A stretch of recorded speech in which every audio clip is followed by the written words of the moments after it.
Honeymoon पर शिलोंग गए इंदौर दंपत्ति के साथ क्या हुआ था? राजा का शव मिलने के बाद कई सवाल कौंधने लगे हैं। आखिर दोनों कैसे लापता हुए थे? क्या इसके पीछे किसी का हाथ था? ये महज एक संजोग है?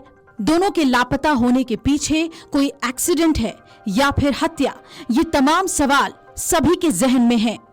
शिलोंग गए दंपत्ति के बारे में एक अहम जानकारी सामने आई है जो हम आपसे साझा कर रहे हैं। शिलोंग गए दंपत्ति के पति राजा का शव मिलने के बाद पुलिस इसकी गुत्थी सुलझाने में जुटी हुई है। राजा का शव पुलिस को 11वें दिन मिला था। पुलिस इस मामले में लूट और तत्कालिक विवाद के एंगल से पड़ताल कर रही है। सवाल ये उठता है कि क्या किसी के साथ दंपत्ति की बहस हुई थी? क्या किसी के साथ राजा उलझ गए थे, लड़ पड़े थे? आखिर क्या हुआ कि वो लापता हुए और उसके बाद खबर आई उनके मौत की? पत्नी सोनम अभी भी लापता है। दरअसल खाई वाले हिस्से के ऊपर पार्किंग है।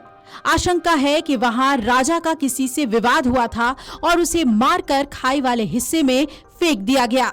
ये भी पता चला है कि राजा और सोनम जब खाई में उतरे थे उन्होंने कॉफी और केला खाया था। सोनम को कॉफी अच्छी नहीं लगी थी, इस वजह से राजा ने दुकानदार से बहस कर ली थी। पुलिस दुकानदार से भी पूछताछ कर रही है। उधर पुलिस ने मंगलवार सुबह से सोनम की तलाश तेज कर दी है क्योंकि उसका अभी तक कोई पता नहीं चला है। इस वजह से शक और गहरा रहा है। राजा के शव के पास एक सफेद टी शर्ट और कुछ दवाएं मिली हैं। पुलिस ये भी पता लगा रही है कि टी शर्ट और दवाएं सोनम की है या किसी और ने खाई में फेंक दी। राजा और सोनम के लापता होने के बाद परिजन उसके साथ किसी तरह की वारदात होने की आशंका जता रहे थे। पुलिस इस मामले में हत्या का केस दर्ज करने की तैयारी में है। रात को परिजनों को भी थाने बुलाया गया था, लेकिन उन्होंने हस्ताक्षर नहीं किए हैं। फिलहाल पुलिस का फोकस सोनम को खोजने पर है। उसके मिलने के बाद ही ये गुत्थी सुलझ सकती है। खाई वाले हिस्से में ही सोनम की खोजबीन ड्रोन के माध्यम से की जा रही है। 11 दिन बाद शिलोंग के इंदौर निवासी राजा रघुवंशी का शव मिला, लेकिन पत्नी सोनम का कोई पता नहीं चल सका है। परिजनों ने मेघालय सीएम से मांग की है कि वो मामले की जांच सीबीआई को सौंप दे, क्योंकि मामले की गुत्थी अभी सुलझी नहीं है। राजा के भाई विपिन रघुवंशी ने भी कहा है कि जिस हालात में राजा रघुवंशी का शव मिला है, उस हालात में हमें हमारी बहू सोनम न मिले, हमारी बहू जिंदा मिले और पुलिस उसे तत्काल खोजे और हमें सही सलामत सौंपे। विपिन ने कहा कि राजा का पर्स, मोबाइल फोन, चेन नहीं मिली है। पुलिस पूरी मामले की ठीक से जांच करे।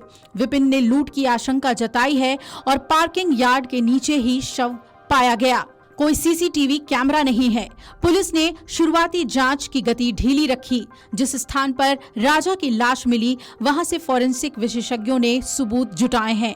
शव काफी क्षत विक्षत हो चुका था। इस वजह से किसी हथियार या घाव स्पष्ट तौर पर शव पर विशेषज्ञों को दिखाई नहीं दिए। जांच के लिए राजा के नाखून के सैंपल भी लिए गए हैं। पुलिस अब इस बात का पता लगा रही है कि घटनास्थल से स्कूटर 25 किलोमीटर आगे तक कैसे चली गई, वहां तक आखिर कौन ले गया। सोनम का भी अभी तक पता नहीं चला है। उसके साथ क्या हुआ, इसके बारे में अफसर कुछ भी कहने की स्थिति में नहीं है। लेकिन एक बार फिर शक की सुई इस बात पर जाती है कि ठीक लापता होने से पहले आखिर उनके साथ क्या हुआ था। Video desk amarujala.com। अगर आप ये वीडियो YouTube पर देख रहे हैं तो हमारे चैनल को सब्सक्राइब कर बेल आइकन दबाएं और Facebook पर देख रहे हैं तो हमारे पेज को लाइक करें।